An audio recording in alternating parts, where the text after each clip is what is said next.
Hai hai hai, Assalamualaikum warahmatullahi wabarakatuh. Bertemu lagi dengan Bu Anita di Anita Channel.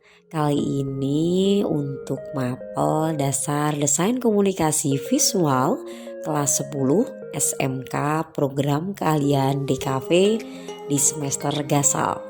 Nah, untuk kali ini kita masuk ke bab 3, yaitu perkembangan teknologi di industri dan dunia kerja serta isu global pada bidang DKV. Nah, sebelum kita masuk ke materi, di sini ada beberapa pertanyaan pemantik yang memang harus kalian jawab. Silahkan kalian bisa coret-coret di kertas.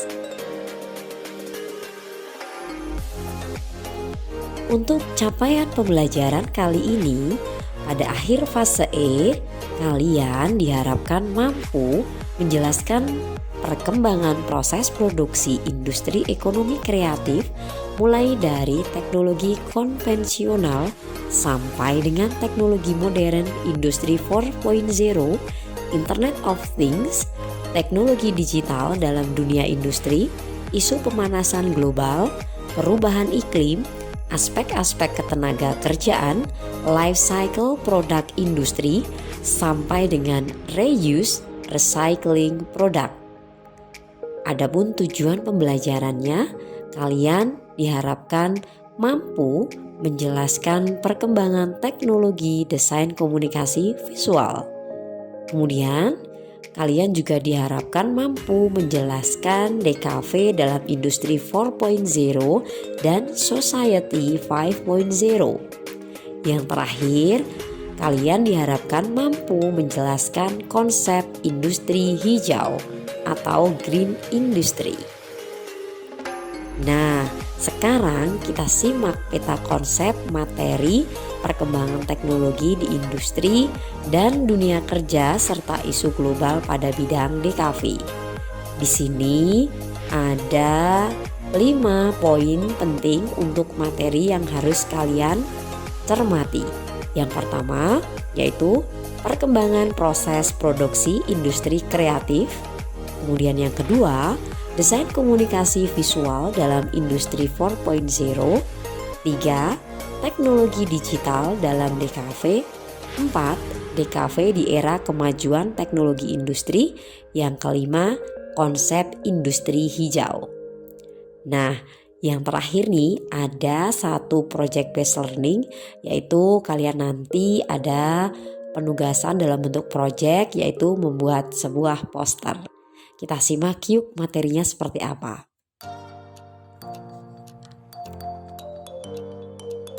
Oke, kita masuk yang pertama, yaitu perkembangan proses produksi industri kreatif.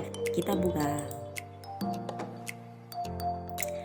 Nah, coba kalian perhatikan di gambar sebelah kanan, apa yang kalian lihat? Oke, bagus sekali. Di sini ada berbagai macam produk ya. Kalau dilihat ada tas, ada topi, ada mug, kemudian ada headset, ada buku, ada amplop, ada kaos, dan yang lain sebagainya.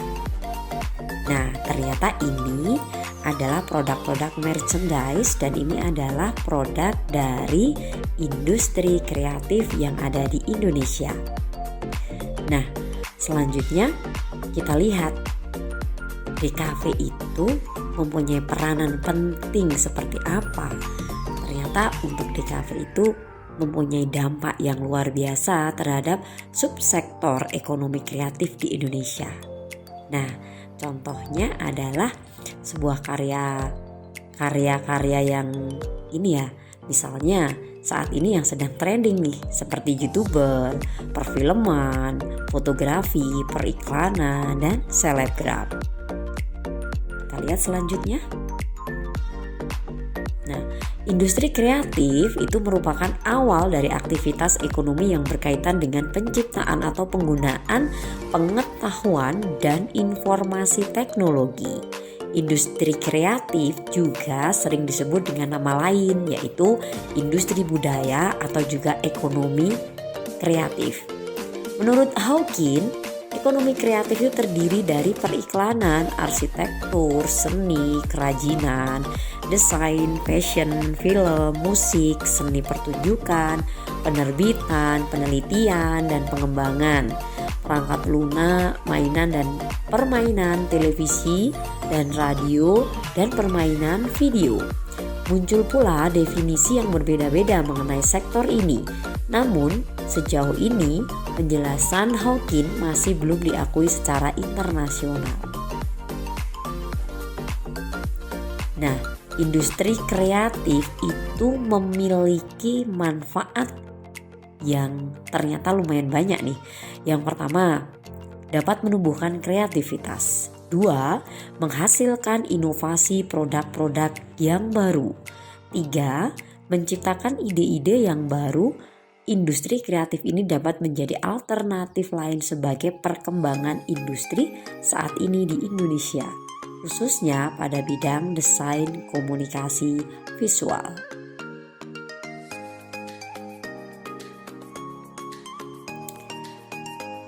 Untuk selanjutnya kita masuk ke poin 2, yaitu desain komunikasi visual dalam industri 4.0. Ketika kita melihat pada gambar di sebelah kanan, di sini dijelaskan bahwa revolusi mulai dari 1.0 mulai tahun 1784. Di sini masih adanya penggunaan mesin uap dalam dunia industri. Kemudian revolusi industri 2.0 dimulai pada tahun 1870. Di sini sudah menggunakan mesin produksi massal tenaga listrik atau BBM. Dan revolusi 3.0 mulai 1969, yaitu penggunaan teknologi informasi dan mesin otomatisasi. Dan yang terakhir, revolusi industri 4.0 dimulai tahun 2011, di mana mesin-mesin mulai terintegrasi dengan jaringan internet. Nah, untuk selanjutnya, revolusi industri itu merupakan suatu perubahan besar terhadap bagaimana manusia itu mengolah sumber daya dan memproduksi sebuah barang. Adanya revolusi industri berawal dari terjadinya fenomena pada tahun 1750 sampai 1850. Saat itu telah terjadi perubahan besar-besaran pada bidang pertanian, transportasi, dan teknologi. Secara umum, istilah revolusi teknologi memanfaatkan komputer dan robot sebagai salah satu dasar dari pengembangan teknologi. Nah, desain grafis itu merupakan turunan dari seni murni. Terkait dengan adanya desain grafis yang dimana pada masa revolusi industri awalnya itu dikerjakan oleh para seniman. Mula-mula adanya desain grafis itu hanya disebut dengan desain, dan istilah desain pun pada awal perkembangannya disebut dengan seni terapan. Untuk membedakan dengan seni murni atau fine art atau pure art, kata desain muncul akibat dari revolusi industri di Eropa.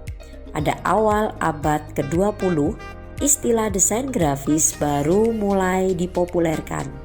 Menurut Adityawan, proses merancang gambar atau bentuk-bentuk visual dwimatra 2 dimensi untuk kepentingan proses komunikasi yang fungsional dan efektif. Dengan adanya perkembangan teknologi pada awal abad ke-20, media komunikasi mulai digunakan. Pendesain dapat berkembang sehingga memanfaatkan media komputer dan elektronik. Perkembangan teknologi komputer grafis dapat mengolah gambar dan video, mengakibatkan berkembangnya profesi pada desain grafis. Desain grafis saat ini lebih erat kaitannya dengan teknik cetak. dianggap sempit dan tidak mampu mengakomodir proses desain yang dilakukan media audiovisual, sehingga istilah desain grafis telah berkembang menjadi desain komunikasi visual. Desain komunikasi visual mulai berkembang mengikuti perkembangan teknologi dengan melahirkan suatu gagasan dan kreativitas yang baru berdasarkan budaya dan pengetahuan. Fungsi dan tujuan DKV yaitu memberikan informasi, pesan, instruksi, dan persuasi, sehingga DKV mampu memberikan nilai tambah secara ekonomi pada produk yang diinformasikan, juga nilai tambah secara sosial, budaya, dan lingkungan. DKV dijadikan sebagai salah satu sarana dalam mengkomunikasikan pesan visual kepada masyarakat. Dengan cara yaitu mengolah elemen visual berupa ilustrasi, tipografi, dan warna oleh seorang desainer. DKV mampu memberikan solusi kreatif bagi produk-produk ekonomi kreatif lainnya yang memiliki masalah dalam mengkomunikasikan produknya. Contoh hasil dari industri kreatif saat ini yaitu pada perancangan desain kemasan atau packaging, sampai visual branding sebuah produk lokal dapat meningkat nilainya secara ekonomis dengan memanfaatkan promosi-promosi melalui media sosial dan perancangan desain kemasan yang menarik, maka dapat meningkatkan kualitas sebuah produk. Maka ekonomi kreatif diharapkan mampu sebagai solusi dalam menghadapi persaingan global. Kreativitas, ide, dan gagasan yang orisinil yang dikolaborasikan dengan teknologi dapat meningkatkan kuantitas produk. Nah, mari kita perhatikan konsep kemasan berikut ini. Sebagai contoh, kita perhatikan di gambar sebelah kiri, di sini ada gambar keripik pisang tetapi dengan kemasan plastik saja biasa. Di sini kalau kita lihat harganya hanya 10.000. Dengan kita lihat di sebelah kanan, ternyata ketika keripik pisang ini dikemas menggunakan kemasan packaging yang bagus dengan desain grafis yang memang mumpuni, ini harganya bisa akan meningkat walaupun jumlahnya sedikit tetapi meyakinkan konsumen untuk membeli.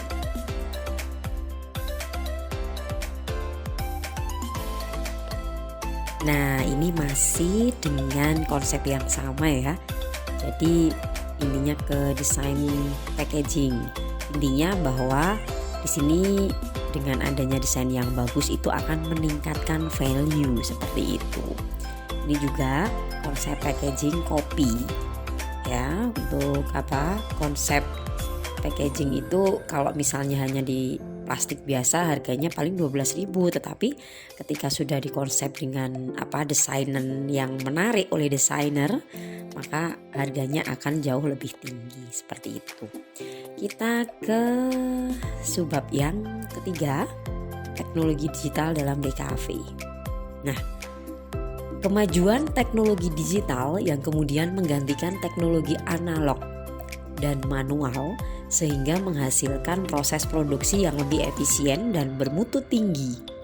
Peralatan yang sebelumnya menggunakan teknologi analog beralih menggunakan komputer, kamera foto, dan video digital. Kalian bisa perhatikan di sini ada, kalau ini nih zaman Bu Anita lama ya, tahun 2007 pun masih menggunakan kamera seperti ini, kamera lama, kamera analog. Jadi ini adalah klise. Kalau dulu sih bilangnya gitu. Jadi kita kalau mau nyetak ya harus mencetakkan klisenya ini. Nih, kemudian tidak bisa ya kalau misalnya kita pakai kamera lama, begitu kita jepret ya sudah, jadi tidak bisa kita cek hasilnya seperti apa. Kita harus apa adanya seperti itu, jadi risikonya lebih tinggi. Beda dengan kamera yang saat ini berkembang, kamera digital. Jadi kita mau ambil gambar, kemudian kalau kita cek, kalau sekiranya kurang bagus kita hapus, kita ulang lagi. Itu sangat mudah sekali. Kemudian kita lanjut. Nah, teknologi digital dalam industri DKV itu meliputi penggunaan software komputer dalam membuat desain.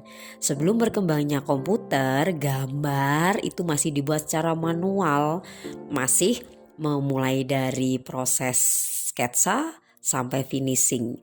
Sekarang kalau saat ini yang berkembangan sudah jauh berbeda dengan teknologi. Teknik pewarnaannya juga masih menggunakan teknik lukis, kuas atau menggunakan airbrush. Nah, ini sudah tergolong jadul. Nah, untuk perkembangan kamera digital itu pun mengalami hal yang sama pada saat awal perkembangannya. Pada awalnya banyak fotografer nih yang masih menganggap hasil gambar kamera SLR itu tidak setajam kalau menggunakan kamera SLR manual. Hal tersebut karena teknologi kemampuan resolusi gambar kamera digital juga masih rendah. Belum lagi dengan banyaknya isu kalau kamera digital SLR itu tidak awet, susah perawatannya, dan suku cadangnya mahal atau langka. Akan tetapi juga lambat laun seiring berkembangnya teknologi kamera digital, diikuti pula dengan banyaknya fotografer yang beralih menggunakan peralatan kamera digital. Nah, untuk selanjutnya, perkembangan media penyiaran secara digital juga menjadi kebutuhan dalam penyampaian informasi seperti melalui saluran video sosial atau media sosial yang mendukung media format digital, baik gambar diam seperti banner atau bergerak seperti video dan animasi. Yang kalian ingat pastinya untuk TV sekarang sudah pada digital semua kan ya. Ya, kemajuan era industri memberikan kemudahan dalam proses produksi media, desain, komunikasi visual di berbagai bidang. Pemanfaatan teknologi industri yang baik bisa memberikan hasil yang lebih baik dan konsisten pada produknya. Dengan adanya kemajuan teknologi industri juga diharapkan tidak banyak ketertinggalan pada kualitas karya desain komunikasi visual saat ini, sehingga mampu bersaing dengan industri lainnya. DKV yang awalnya hanya membahas keahlian dan kompetensi teknis yang tinggi secara manual pada produksi media publikasi harus bisa berkembang dengan adanya perubahan pada teknologi industri. Industri periklanan yang awalnya bergerak pada produksi media lini bawah dan atas secara konvensional dan analog, sekarang harus bisa membuat perencanaan media secara non-konvensional. Nah, pada industri di sini nanti akan kita lihat seperti apa ya peranan desainer grafis itu dari berbagai industri. Nah, di sini sudah kita petakan kalau dalam industri periklanan peran desainer grafis itu yaitu membuat konten visual iklan bagaimana biar bisa menarik, mudah diingat. Nah, ini sangat diperlukan peran desainer, yaitu mulai pembuatan logo, ikon, desain karakter, lingkungan, kemudian desain barang-barang unik, permainan, serta aksesoris, produksi merchandise, desain publikasi, dan lain sebagainya. Di industri multimedia, nah peran desain grafis yaitu bagaimana dia itu membuat judul film, desain poster film, desain sampul, kemudian desain album foto dan video, desain poster, dan yang lainnya. Nah, di sini sudah ada nih kalau untuk di penerbitan, kemudian arsitektur, seni dan budaya, dan industri web design. Yang terakhir, di sini ada di bidang riset dan pengembangan. Itu membuat beberapa penyajian data serta gambar visual. Gambar data riset dan pengembangan bisa didesain dalam bentuk infografis, grafik, pie chart atau kolom chart, dan pembuatan tata letak presentasi data. Sekarang kita masuk ke konsep industri hijau. Nah, produksi pada industri melalui suatu siklus dari bahan material industri hingga menjadi barang jadi sebagai outputnya. Siklus industri terdiri dari tahap praproduksi, tahap produksi, kemudian tahap pasca produksi. Untuk tahap praproduksi terdiri dari perancangan rencana produksi dan persiapan sumber daya produksi, baik manusia maupun material. Tahap produksi terdiri dari alur utama proses produksi di mana terjadi proses pengolahan materi produksi hingga menjadi bahan jadi dengan menggunakan peralatan sesuai dengan tata sistem operasional produksi yang berlaku. Yang terakhir, tahap pasca produksi terdiri dari proses pengakhiran seperti uji kelayakan, pengemasan produk, dan pengiriman atau distribusi produk. Nah, siklus produksi pada suatu industri yang berjalan itu dapat memberikan dampak negatif terhadap lingkungan. Yang pasti, polusi udara, air, tanah, dan suara bising ya pastinya.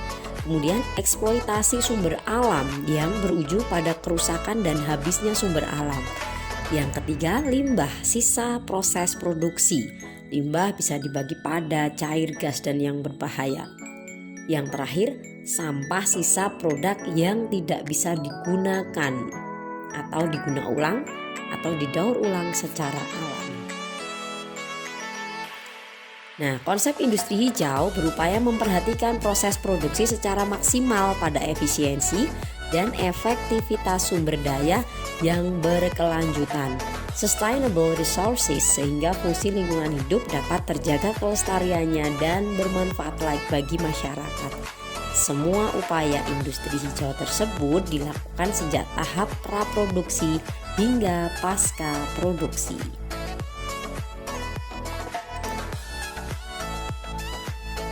Nah, di sini ada beberapa upaya dalam melaksanakan operasional konsep industri hijau. Di antaranya ada 5.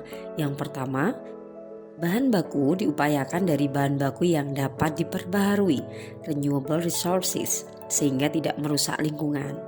Pada saat perancangan hingga purwarupa harus sudah direncanakan jenis bahan bakunya secara mutu, jumlah, dan keamanannya terhadap lingkungan. Begitu pula dengan bahan baku penggantinya bila diperlukan. Yang kedua, pembangkitan dan pemanfaatan energi dengan secara efisien sehingga mengurangi efek rumah kaca akibat meningkatnya emisi CO2 dari hasil pembangkitan energi. Bisa juga dengan menerapkan teknologi yang bebas emisi gas CO2. Misalnya dengan dinamo turbin air atau kincir angin. 3. Penghematan energi pada peralatan pada saat proses produksi secara lebih efisien dan efektif dengan cara perhitungan kalkulasi dan pengaturan pembagian daya dengan tepat serta menggunakan peralatan yang lebih hemat penggunaan energinya. 4. Penggunaan peralatan produksi yang tidak banyak menghasilkan limbah cair, padat maupun gas. Dan yang terakhir, pengupayaan pada hasil produk yang tidak merusak lingkungan pada saat didistribusikan dan dipakai oleh masyarakat dengan cara pemenuhan syarat 3R, reuse, reuse, and recycle secara maksimal. Nah, di sini otomatis tadi kita sudah belajar nih ya, mulai dari poin 1 sampai poin 5. Saatnya kita masuk ke project based learning. Nah, untuk project based learning, maaf ini coba saya cek linknya belum masuk ternyata. Untuk project based learning di sini nanti kalian akan ditugasi untuk membuat poster dengan tema. Kalian bisa pilih nih, yang pertama green industry atau industri hijau, yang kedua tentang 3R, reuse, reduce, and recycle, kemudian yang ketiga revolusi industri 4.0, dan yang terakhir teknologi digital. Kalian boleh pilih salah satu, pilih temanya yang mana. Dan untuk kali ini nanti kita akan kerjakan ini secara manual dan digital, pembuatan posternya. Poster yang pertama kita akan buat terlebih dahulu menggunakan cara manual nih, yaitu kalian harus menyiapkan kertas gambar, pensil, kemudian pensil warna, penghapus, penggaris, dan keperluan lainnya yang kaitannya dengan menggambar. Nah, setelah nanti jadi, kalian harus scan kemudian simpan dalam bentuk format PDF dan kumpulkan di Classroom di ruang yang sudah disediakan. Kemudian yang kedua, poster yang kedua ini adalah poster yang dalam bentuk digital. Kalian bisa menggunakan Canva dengan tema yang sama, kalian boleh pilih. Kemudian setelah disimpan, kalian boleh simpan dalam bentuk PDF boleh, PNG juga boleh. Kemudian sama kalian kumpulkan ini di dalam Classroom. Oke, selanjutnya ini untuk Bapak Ibu yang menginginkan mendapatkan file PPT. Nah, ini kan karena ada banyak sekali ternyata yang request nih dari tutorial yang ada di Anita Channel. Ini banyak sekali yang menginginkan file PPT-nya. Silahkan boleh dengan cara wapri ke nomor 08977466664 dengan cara silahkan Bapak Ibu bisa transfer seikhlasnya untuk pengembangan media pembelajaran DKV ke nomor rekening berikut. Setelah Bapak Ibu transfer, kemudian silahkan send resinya. Nanti saya akan kirimkan file PPT-nya lengkap. Nah, anak-anak semuanya, terima kasih untuk kegiatan pembelajaran di tema 3 kali ini. Saya rasa cukup untuk materi perkembangan teknologi di industri dan dunia kerja serta isu global pada bidang DKV. Bu Anita akhiri, jangan lupa tetap klik like, comment, and subscribe Anita Channel. Assalamualaikum warahmatullahi wabarakatuh.